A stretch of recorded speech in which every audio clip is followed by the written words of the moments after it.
Thursday na ngayon mga papa. Kaya welcome.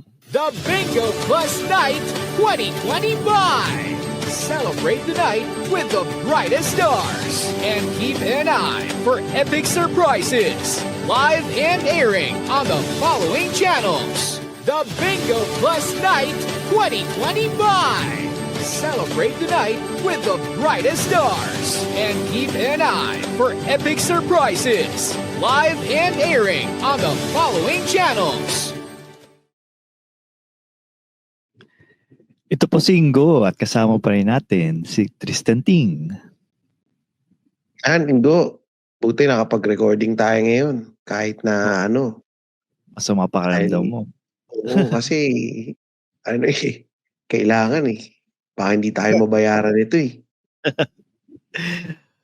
Ayan, ito Tristan, dahil ito'y isang sponsored episode. Pag-usapan natin, meron tayong letter sender. Yan ang maganda. Yung mga gusto ko mga letter sender na pucha, wala na masyado nagli-letter sender sa atin So, ano bang yan? Anong letter sender ba yan, Ingo? Kasi itong letter sender ay tungkol sa the dark side of Filipino family obligations.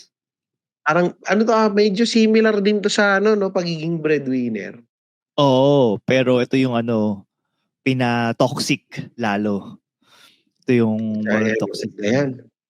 Tingin ko maraming makaka-relate dito Oo naman. Lalo na yung mga yung mga pinapadala ng pera, mga remittances, or kahit yung breadwinner. So, tinamaan ako dyan. Ay, pala Pero kasi hindi ako yung letter sender dito Kasi nakita ko na yung sulat kanina, pinakita mo sa akin Ano siya Hindi, maganda nga. Umpisa na natin. Ano ba, ikaw na magkwento kung anong kwento niyan. Babasahin pa ba natin yung sulat o hindi, siguro ito na lang dito? Ang pinaka-summary na to ng sulat. Sige. So, kumbaga sa letter sender, kapag narinig mo to, pinara-phrase ko na lang namin to para mabilis lang. Kaya to, simulan ko na. Galing siya sa isang mahirap na pamilya sa Mindanao, pero matalino, masipag at hindi takot sa hirap. Nakapasok sa UP Diliman, working student sa gabi at weekends naglalaba para sa boardmates niya para lang may ekstrang kita. Walang hinihingi sa pamilya niya ni isang sentimo habang nag-aaral. My dad na faculty sa UP na na-inspire sa kwento niya. So, pinatira siya for free sa boarding house namin. Minsan pa, hinahatid siya ni AirPods sa campus kung sakto schedule nila. Ayan. Tapos, okay. Go. He used all his savings to fly his family to Manila. So ito yung ito yung naglalaba, ito yung nag-aaral. So yung savings niya daw ang bait nung letter sender kasi yung tatay niya yung taga-faculty na taga-UP na na-inspire sa kwento niya. Tapos pinatira niya tong tao na to sa kanila para sa boarding house nila. Tapos hinahatid pa ng tatay niya sa school. Sa school, oo. Bait talaga. Pero ayun, he used all his savings to fly his family to Manila. Gusto niyang maranasan nila yung moment na to. Hindi lang yun. Nagpa-blowout pa siya sa isang semi-high-end na resto. Semi-high-end na resto. Saan kaya yun? Si AirPods ko nga nag-aambag din sa handaan kasi napabilib siya sa sipag ng taong ito. Fast forward, 5 years later, finance manager na siya. Teka lang. Anonymous Lemore, tanggalin mo yung select. Ayan. Fast forward 5 years later, finance manager na siya sa isang corporate bank sa Makati. 6-digit salary. Parang perfect success story, diba? So, edi happy ending. Kasi well, 6-digit kasi, salary, finance manager sa isang corporate bank pwede ko ba sabihin kung saan? Wag na. wag na, wag na. Yeah. So, Well, happy ending, hindi naman. Pero ito yung sa tingin ko mas happy ang ending. Loves na loves sa linamnam. Maximum perfect. Direk, iyan mo na si ate. Kasi sa ₱1 lang, makakalaro ka na sa Bingo Plus. May mga premyong pwede mapanalunan. Maglaro sa Bingo Plus app para tuloy-tuloy ang premyo at saya. Malay mo, mapanulunan mo pa ang jackpot prize sa first online live streaming bingo sa Pinas. Pag panalo sa bingo, Plus sa saya.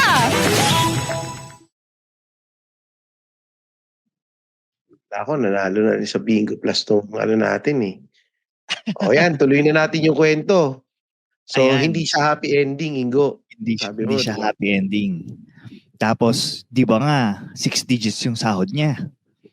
Pero bilang isang mabuting anak, sinimulan niya magpadala ng 30,000 pesos kada buwan sa family niya.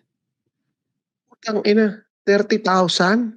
Oo. So sa mga, sabihin natin 100,000 yung sahod niya, tanggalin mo yung 20% nun or 21%. So para sa mga taxes tsaka deduction. Sabihin natin 25% na lang para sa taxes tsaka 30% deduction. ng tax sa Pilipinas eh. 32% eh. Eh hindi, binago na dahil kay Digong. Salamat, Digong. Talaga? Galing pala. Ayoko na palang mag-comment. Kasi baka may mga makachambang mga tanga dito. At sabihin na naman, ang bobo ko. At husgahan ako, DDS ako. Pero maganda pala yung nangyari na 20% na lang yung tax. Yun nga lang. Napunta sa iba, sa basic goods naman yung tax natin. So anyway, balik natin. So, ang matitira na lang siguro sa kanya roughly 75,000 net. Tapos, nagbibigay pa siya ng 30,000. So, 75 minus 30. 45,000 na lang yung natitira sa kanya para pang gastos kada buwan. Ito, at first, basic needs, gamot, school supplies, tuition, walang problema. Pero di nagtagal, dumami ang request. Kailangan ng motor para daw masakyan si tatay, magpatayo ng tindahan. Ang motor, may sustain ko ng 30,000 naman. Kaya nga eh. Ito pa, sabi na dito, magpapatayo ng tindahan para negosyo ang pamilya. Tapos may sustento pa rin, no? Papatayo mo ng negosyo, pero bibigyan mo pa rin siya ng pera. Sustento. Pwede kasi yun, teach them how to fish. Oo. Pero nangyari, talaga. He taught them how to fish, pero he's still providing the fish. Oo, sarap buhay yun. Sarap buhay nito mga hayop na to ha. Anyway, sorry. Tapos, birthday ng pamangkin. Ikaw ba, Tristan? Nagbibigay ka ba ng mga kunyari, may humingi sa'yo ng pera for whatever reason. Ay, hindi pala kung sino man yan, basta mag-anak mo. Tapos sinabi, uy, Tristan, pahingin naman pero kasi pag-birthday na kasi yung pinsan mo sa tuhod eh. May mga nagaganon ba sa'yo? Wala naman. Pero closest thing sa ganun? Mga urgent stuff lang eh. Mga kunyari, wala nang pambaon yung yung mga anak. Ko. Or wala na kaming pangkain, wala kaming panggastos. Normally, naawa kasi ako sa ganun eh. Pero yung mga ganun, nakamarkado na yun sa akin. Alam ko na kung sino yung mga tao na yun. So, pag nakita ko nang nag-like sila sa mga post ko, naghahanda na yan. Nagpapatay na ako ng social media. Okay. Nag-mute na ako ng notification and all. Kasi, sa totoo lang, gets ko naman yung tao na to. Kasi, minsan, ang pakiramdam mo, you have it good. Naswerte mo, ang ganda ng buhay mo. Tapos sila doon sa probinsya sa Mindanao, pakiramdam mo hindi maganda yung buhay. And nararamdaman mo na, ito, personal experience ko to, na nararamdaman mo na parang meron kang konting guilt na ang Hmm. ganda ng buhay mo, Hmm. tapos sila doon sa probinsya, hindi maganda yung buhay. Oo. Meron kang guilt na nararamdaman, na parang, Oo. ako, ano bang maganda kong sabihin? Ako nandito ako sa Australia, masarap yung kinakain ko dito or maganda yung buhay ko dito. Tapos malalaman mo yung mga tao sa probinsya namin or sa ibang lugar, hindi pala gano'n kaganda yung buhay ta's hihingi sila sa'yo ng pera. Parang nakakakonsensya na hindi magbigay. Pero, siguro mamaya nating discuss Sige, sige, yung sige, pero sige. ko na yan. Pero sa tingin ko kailangan muna natin ayan sabi ni asawa ni Beng, na si Wilbert, na konti na lang mag-30-40 mode na si Tristan.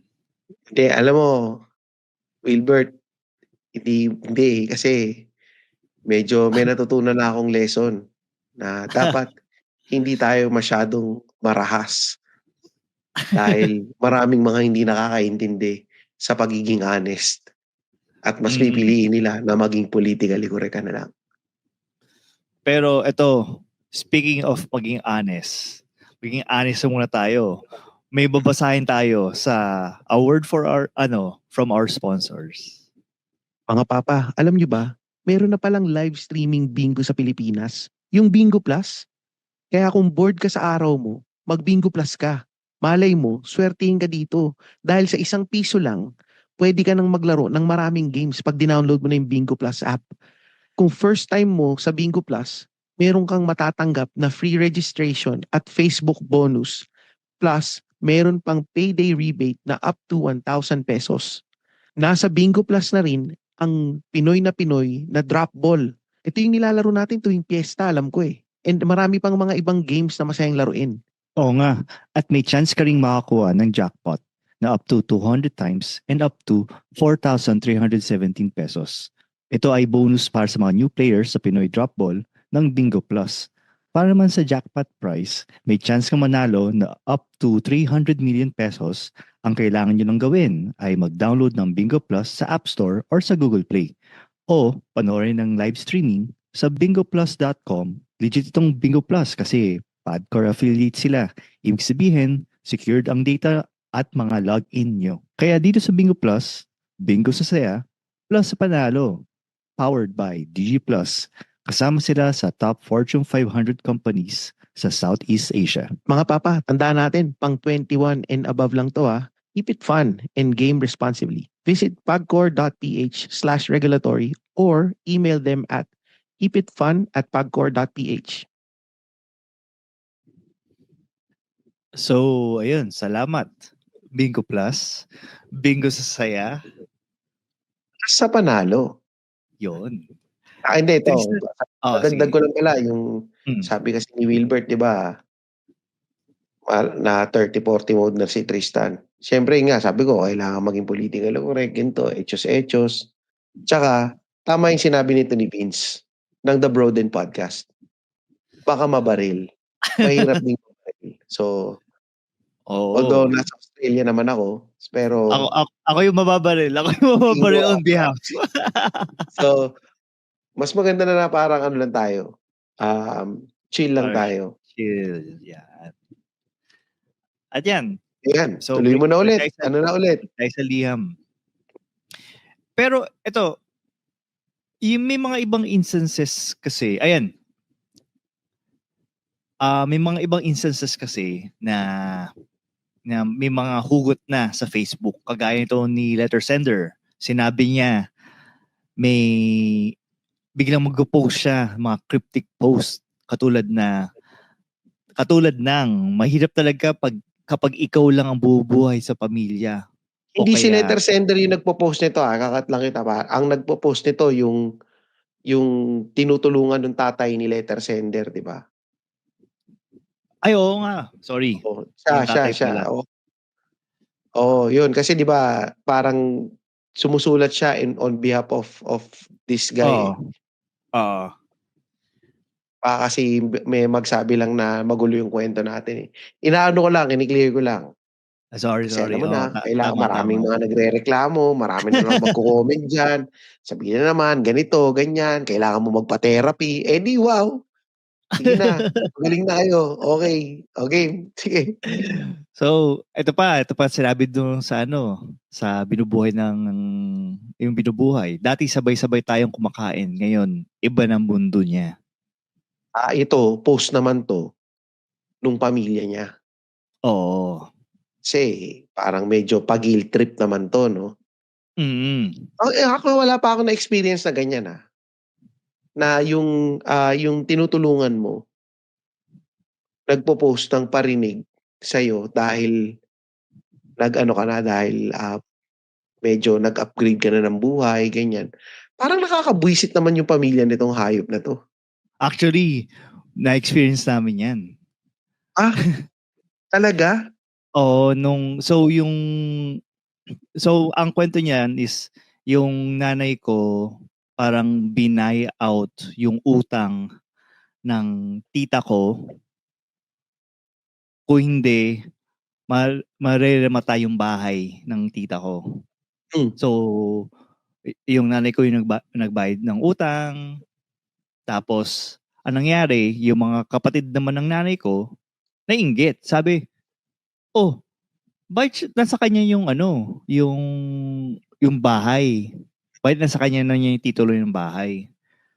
So, parang sinasabi na, um, sinasabi na nangaagaw ng lupa. Kasi Pinayout, nga, eh. oo. Tapos ang sinabi na lang namin, kasi ayaw na namin ipaalam sa nanay namin na may mga ganun parinig sa Facebook eh. So, ang sinabi na lang ng kapatid ko, edi, bilhin niyo yung bayaran niyo kami kung magkano binayad ng nanay ko sa dun sa Sinagot sa utang. Facebook? Hindi, as in, sinabihan, hindi sinagot sa Harapan na lang. Facebook. Tangina Tinawagan na lang. kasi 'no, ang daming mga ganyan, nakakabwisit yung ganyan, nagpo-post sa Facebook ng mga parinig. Oh, pwede naman tawagan. Tawagan mo na lang, text naman, eh. So, Oo. ang iba pang ganyan, magpo-post sa Facebook ng mga parinig. Oo. Pero yung pinaparinggan nila, binlock na nila. Puta. Tangina mo, tanga ka. Anyway, sorry, hindi nga pala 'to, sponsored episode pala 'to. Bawal magmura. Actually, bawal magmura sa show na 'to. Or Ako nga pala, ililibit yung bawal nga pala commission. magmura sa show na 'to, oo nga pala. Pero ayun. Ayun, then family events na hindi na siya invited, may mga pictures sila na salo-salo, tapos may caption, masaya pa rin kami kahit hindi kumpleto. Pucha, parang si yata to Carlos Yulo yata itong nag-send ng... Oo nga, si Carlos Yulo ba 'tong ginagawa niya na sulat? Pero ito, sigurado ako, Ingo, huhulaan ko na yung kasunod nito. Kahit na hindi sila sama-sama, todo parinig sila, nagpapadala pa rin siya ng 30,000 kada buwan. Oo, galing mo Oo, pare, kinukuha nila pa rin, tawag doon, lubog ba? Ina-accept pa rin nila with open arms yung 30,000 na yan. Tapos parinig pa sila. Oo. Kaya Wow. parang sobrang toxic lang. Kanina nga sinearch ko yung mga yung mga celebrities na may toxic parents. 4 lang yung apat lang yung nakita, yung sinabi ni Secretary. Sino yan? Pwede ba sabihin dito? Wag. Search. Basta kilala yun na yun, yung pinakasikat, yung may asawa na. Okay. Huwag na natin sabihin dahil. Pero ayan, siguro dito dito yung masasabi nating umabot sa pag-blackmail or sa pag-guilt trip. Tsaka Teka, ito giniguilt trip na nila, ginagatasan pa nila. Siyempre, para mas lalong matindi yung panggagatas. Oo. you can bring the cake and eat it too. Grabe. Pero, ayun, siguro sa dito, kung mapapansin natin, napaka-pangit talaga, napaka-toxic. So, letter sender, baka sana makatulong itong sasabihin namin na Ito Ingo, wait lang Sabi pa niya oh, dito, kasi nakabukas dito yung sulat nito eh. oh, Yung sa bandang dulo niya, sabi niya, umabot na sa mental breakdown si tropa. Nagpa-psychiatrist na siya for anxiety and depression. At anong dahilan? Yung mismong pamilyang tinutulungan niya. Puta na mental issue pa. Mental health issue pa siya. kasi nakaka-bad trip eh. Ewan ko, nakaka-bad trip siya kasi hindi din niya alam kung ano ba yung mararamdaman niya. Yung awa ba? Ayun, yung maawa ba siya? Mainis ba siya? Kaya nga, yung mga kaya nga, pasintabi lang po kaya nga malaki ang impact ng mga taong inaabuso, whether physically or sexually abused, ng mga tao na close sa kanila. Kasi hindi nila alam kung ano yung i-react nila eh. So, kaya na-fuck up Actually, yung mind nila. ito nga sabi sa akin meron akong tita, parang ninang ko to eh. Tapos matagal na siyang nakatira sa Europe. Tapos parang sabi ko sa kanya, kasi parang dati na-experience ko to na parang kunyari may humingi sa'yong pera, nagigilty ka na dahil hindi mo sila mabigyan or may mga times na gusto mo silang tanggihan pero hindi mo sila matanggihan kasi nga feeling mo maganda yung buhay mo, sila hindi maganda yung buhay nila na magkano lang naman yan, tulungan mo na. Sabi sa akin nung ninang ko, sabi niya, Tristan, yung mga ganyan, dapat tinatanggal mo na yun sa sa sistema mo. Kasi ano yan eh, sabi nga niya, hindi naman sa pagmamataas, pero yung ganyang kultura, hindi maganda na na ugali natin. Na parang dapat isipin mo na lang muna yung sarili mo. Kumbaga dito nga pumapasok tong dapat nagsiset ka ng boundaries sa tama. sarili mo. Hindi naman ibig sabihin nun selfish ka eh. Pero dapat inuuna mo yung sarili mo. Na parang sabi niya, sa akin yung mga ganyan ngayon, kung kaya kong tumulong, tutulong ako. Yun to sabi ng ninang ko na parang kung kaya kong tumulong, tutulong ako. Pero kung wala akong may tutulong, or parang nakita ko hindi nagme-make sense para tumulong, hindi ko papansinin. Wala akong sasabihin. And yun nga sabi niya, pag umuwi ako, wala akong dalang mga pasalubong. Kasi, gusto ko lang umuwi ng Pilipinas eh. Ito yung sabi ng tita ko Gusto ko lang umuwi ng Pilipinas at gusto ko lang silang makita eh. Hindi naman kailangan lagi ako may pasalubong sa kanila, di ba? And kung sasama ang loob nila dahil wala akong pasalubong sa kanila, ibig sabihin nun, deserve lang nila na wala silang pasalubong sa akin. Kasi, ano habol nyo sa akin? Pasalubong lang. Ibibigay ko lang sa inyo. Hindi nyo naman talaga ako gustong makita eh. Ang gusto nyo lang makita, yung pasalubong ko sa inyo. So parang yan, tumatak sa isip ko yan. So kaya ako, pag umuwi ako, wala akong binibili masyado eh. Unless may sinabi sa akin, Tristan, pabili ako ng ganito. Pero yung thought na hindi ako masyadong thoughtful, yun nga, it may seem selfish. It may seem na parang, bayan, wala ka naman ng dala. Pero yung misis ko, may matindi siyang pressure dyan sa ganyan. Na dapat lahat ng tao tulubong.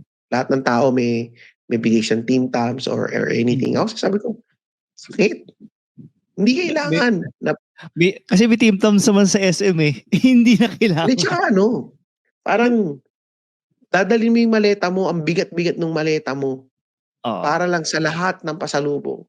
Na parang para may maiabot man lang ako sa mga tao. Parang sa akin, hindi naman kailangan yun eh. Ang gusto nila is makita ka, makausap ka. Period. Tsaka Vegemite. Gusto ng mga tao ng Vegemite na galing Australia.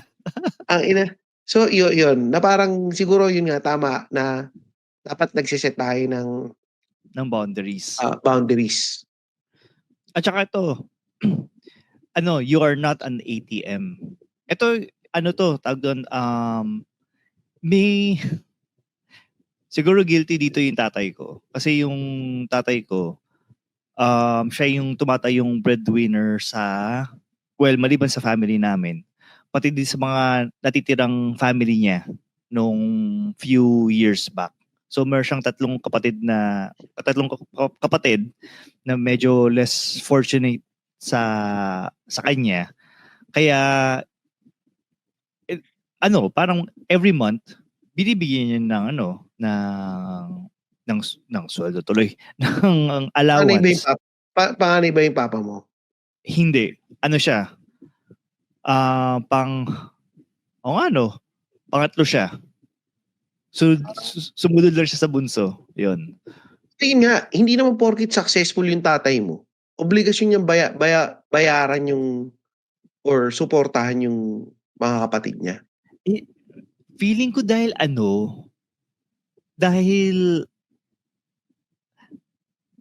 paano ba? Feeling ko, meron pa ring mindset na parang nagigilty pa rin sila na hindi ko kayo maaahon sa kahirapan, pero at least matutulungan ko kayo sa maliit na bagay. Parang ganun. Feeling ko may mga ganung mindset yung ibang tao eh. Parang Oo, may breadwinner ganun ako mindset.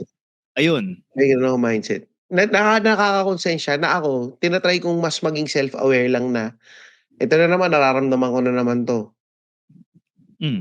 Minsan sabi ko, maliit na bagay lang naman yan. Magkano lang yan? Bigyan mo na ng 2,000.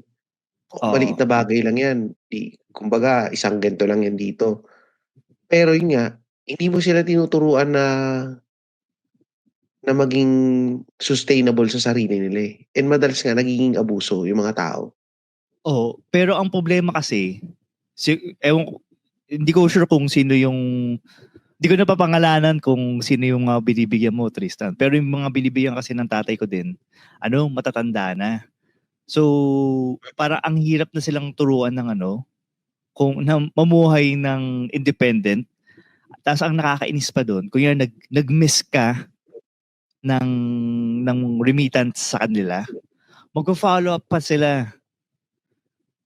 Na ito, parang, ayan. Ito yung, hindi naman ako ito eh. Yung kapatid ko, yung isang kapatid na nasa Amerika. Yun, super generous yun eh. So, meron din akong libang kapatid na nakakulong. So yun, nagme-message siya sa akin sa Facebook. Ang gusto ng kapatid ko nakakulong, susustentuhan namin siya. Oh, wow. Dahil nakakulong siya. Dahil kawawa siya, nakakulong siya. Na parang ako, yung sinabi niya yung idea na yun, ako, nasa utak ko, bakasyonista? Ako nagtatrabaho ko, gigising ako ng maaga araw-araw, magtatrabaho for 8 hours, tapos susweldo ko, tapos ikaw, nandiyan ka.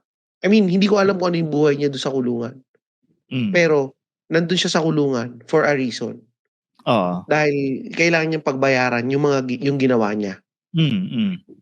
So, ibig sabihin, nagpakukulong ka para meron kang right para sustentuhan namin. So ako, before, nagbibigay-bigay ako unti-unti. Hanggang nung isang beses, tumawag siya sa akin. Ito, nakakulong siya, pero nakakapag-Facebook siya. Oh, wow. Sa maximum security to sa Muntinlupa dati. Pero nakakapag-Facebook at nakakatawag siya. So, tatawag siya, biglang sabi niya, binumura niya yung isang kapatid. Putang ina yan ni Peter, ganito, hindi nagpapadala, bla bla bla bla bla. Sabi ko, wait. Ba't mo binumura naman yung kapatid natin? Ba't ka nagagalit sa kanya? Ikaw na nga lang yung nanghihingi. Ikaw pa yung magagalit doon sa tao. Sabi niya? Hindi. Ano yung rebuttal niya? Hindi, dapat yan, nagpapadala kasi siya eh. Yung monthly niyan, dapat ganito eh. Tapos after nun, sinabi ko, pare, ganun siya pa nagbigay ng price. Oo. Wow. Okay. So parang ako, kapal na mukha mo. Tapos after nun, hindi ko na siya inausap. Sinabi ko lang na parang, ang kapal naman ng mukha mo. Palibasa, nagda-drugs ka pa rin dyan sa loob. Parang yun lang sinabi ko. Kasi saan mo gagamitin yung pera? And, ganun yung nangyari. Tapos alam ko ngayon yung kapatid ko, tumigil na ring magpadala sa kanya. Kasi nga parang naisip niya, sobra na 'to, ba't Oo, naman gano'n? Ako ubos natin nagpapakahirap na. ako tapos ikaw nandiyan ka lang, tapos i-guilt trip mo ko na mahirap Hmm, yung buhay diyan sa hmm, kulungan. oo, So, mahirap talaga kasi gano'n talaga, eh, kasi pinaparusahan kayo diyan, eh. oo, Kasi siyempre. because of the choices that you made sa buhay ninyo, ayaw mong lumaban ng patas, makukulong ka talaga. So, sorry for the rant sa mga nakikinig, pero medyo bumalik lang sa'kin ulit lahat yung parang trauma dun sa, kapatid kong panganay na It's all na coming inano back. ko. Oo, parang it's all coming back, eh, na parang naano ulit ako ng inis at galit. So, ayun. Bu buti pala medyo mababaw lang pala yung sa amin kasi sa amin nahuhuli lang namin na nagsusugal yung isa naming tita, eh. Kaya hindi na namin pinapadala sa kanya yung pera directly. May middleman siya na ano, eh, na Ah, Parang hindi na inuubos yung pera. oo, para ibibigay na ng paunti-unti or binibigyan na lang ng grocery. Ayun, actually ganyan din yung sa mga hindi na ako magbabanggit ng mga iba pang mga family members ko dito dahil sila mismo naaano, eh, baka may masabi na naman yung mga nakikinig sa'tin na, "Eh, kasi si Tristan lumaki yan ng ganyan, eh, kaya ganyan yung mga sinasabi niyan, eh." May mga So, gano'n na ano? Buti na nakita ko lang sa ako mga comments dito sa Spotify natin na, okey. kasi si Akala ko Tristan hindi yan pinalaki ng maayos yung magulang niya kaya naiinis yan sa mga batang bibo kasi siguro hindi siya bibo nung bata siya. Parang, "You do you boo, kung ikaw nakakatuwa ka nung bata ka, hindi ikaw." Ako kasi feeling ko hindi ako nakakatuwa nung bata ako, eh. So, ayun anyway, yun lang. Pero eto, yung mga sinasabi ng mga ibang tao na ayun nga 'pag hindi kayo nagbibigay or hindi ano or nagrereklamo sila dahil konti yung bigay, hindi ito yung ibig sabihin na masama kayong tao. Ito lang yung ito lang yung ibig sabihin lang na may sarili kang buhay at parang bike bakit sumasawsaw yung ibang tao sa buhay mo, yun. Ang hirap niyan, Ingo, kasi gets na gets kaya ako medyo passionate ako ngayon sa topic na 'to, eh. Oo, Kasi gets na gets ko 'yan, eh. Wala pa ako sa abroad, hmm, ganyan yung sinasabi sa'kin ng mga tao before, na madamot ako, makunat ako, hmm, na parang sa'kin kasi, ang thinking ko lang naman before is, may sarili kasi akong buhay, oo, nagtatrabaho kasi ako, eh, na minsan uuwi ako meron akong biniling mga gamit, may maririnig pa ako sa bahay namin na, "Ang gastos-gastos mo naman dapat inaano mo lang yan dito sa bahay." oo nga, O may na narinig akong mga ganyan, oo. ang gastos mo na bili ka ng bili. So ako, Dapat dapat tutulong mo na lang sa pamilya mo parang gano'n. oo, or hindi naman gano'n na eksakto pero sisitahin ako sa mga ginagastos ko. Oo, Na parang ako naisip ko, pera ko 'to, eh, pinagtrabahuhan ko 'to, eh. Nag-working student ako, eh, para makatapos ako, para makakuha ng magandang trabaho. So gusto ko sana i-enjoy ko 'to lahat. Tapos sasabihin mo sa'kin magastos ako. Tapos pagka hindi ako nakapagbigay ng kung ano yung hinihingi, madamot ka pa or makunat mm. ka pa. So, mahirap pero yun nga, sa mga nakikinig siguro eto nga, sorry sa mga nakikinig, medyo naaano lang ako. Medyo Nati-trigger bumabalik lang kasi si siya sa'kin Tristan. lahat, eh.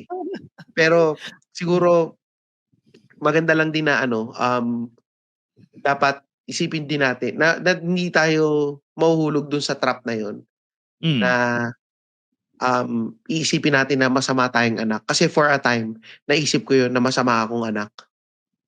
Dahil hindi ko naibibigay kung ano yung,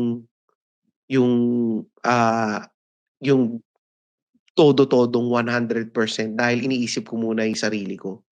oo, And nariri nai na nakakarinig ako ng mga ibang remarks na mayabang ako, hmm, malaki yung ulo ko porket, ah, ah, kumikita na. hmm, Hindi lang sa magulang ko, ultimo pati sa mga tito, tita, na yun yung naririnig ko. Kasi malamang kinukuwento ng magulang ko, siguro ng nanay ko or ng tatay ko 'pag naiinis sila sa'kin, Oo. nakukuwento nila sa mga kapatid nila na, Mm. "Si Tristan ganito yan, bla, bla, bla, bla." Parang eto sa totoo lang, na medyo nakokonsensya pa din ako ngayon na kinukuwento ko 'to dito sa podcast, Hmm. na ganito yung na gano'n yung na-experience ko. So, naiisip ko pa din nga, siguro masama akong anak na kasi yun nga, Hindi hindi kinukuwento ko pa 'to. Tristan. Huwag kang mag-ano, huwag kang mag-fall sa trap na 'yan. Huwag kang mag-fall sa trap na 'yan katulad nito. Ang daling mag-cash in, maglaro at withdraw. Kaya sumama na. Tara na't mag-bingo. Buzz. Maraming games kaya buzz. Panalo sa bingo. Buzz. Panalo anytime, maglaro anywhere sa bingo. Buzz. Oh, kaya para hindi kayo mapunta sa trap, game responsibly, ah.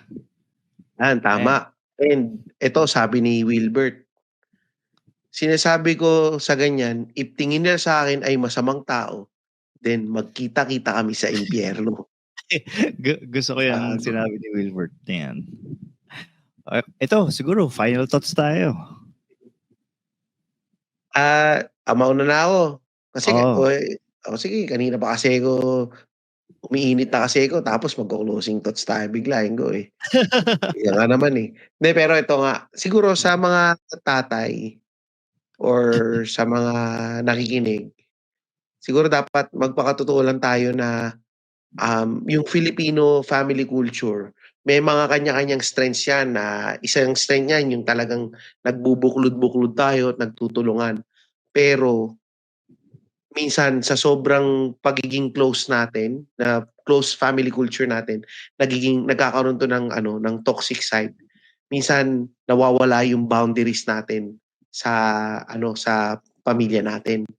Um, Baka maganda siguro, kagaya ng lagi naming pino-propose dito sa Tatayhood na dapat bine-break natin yung cycle. Dapat i-normalize natin yung pagse-set ng boundaries na hindi ka masamang tao kung hindi mo kayang ibigay lahat. And maganda, maski sa mga anak natin dapat tinuturo na natin 'to. Para maski sila alam nila na hindi nila mararamdaman kung ano yung naramdaman ko na masama silang anak dahil hindi nila nabigay yung hinihingi ng tatay nila or ng nanay nila. So, yun. Ayun, so yung sa sinabi ni Tristan, siyempre ang dami na, hindi ko na nadadagdagan.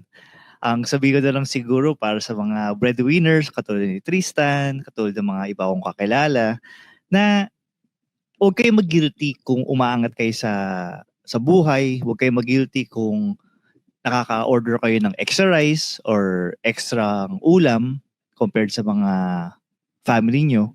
Kasi siyempre, deserve nyo yan eh. Pinaghirapan nyo yan. Katulad nga sinabi ni Tristan, 8 hours ako nagtrabaho na gumigising ng maaga at yun. So talagang deserve mo yung pera na yun. Tapos yung unang-unang tip ay mag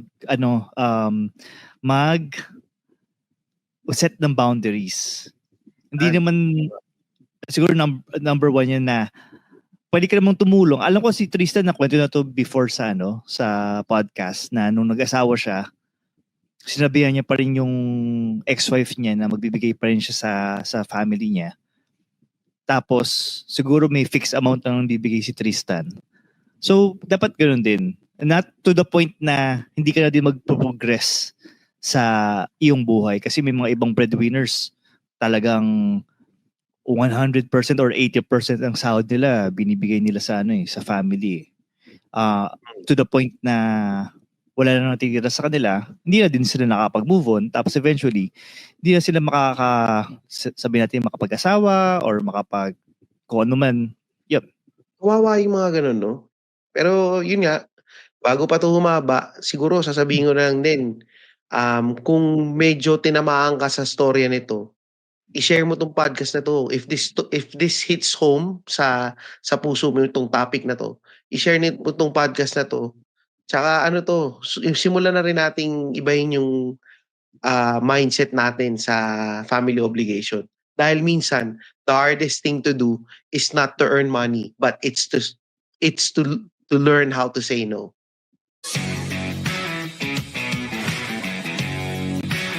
Ayan, gusto na namang episode ng Tatayhood Podcast. Tapos at yung letter sender, maraming salamat dito sa sa letter mo. This episode is brought to you by Bingo Plus. Bingo sa saya. Plus sa panalo.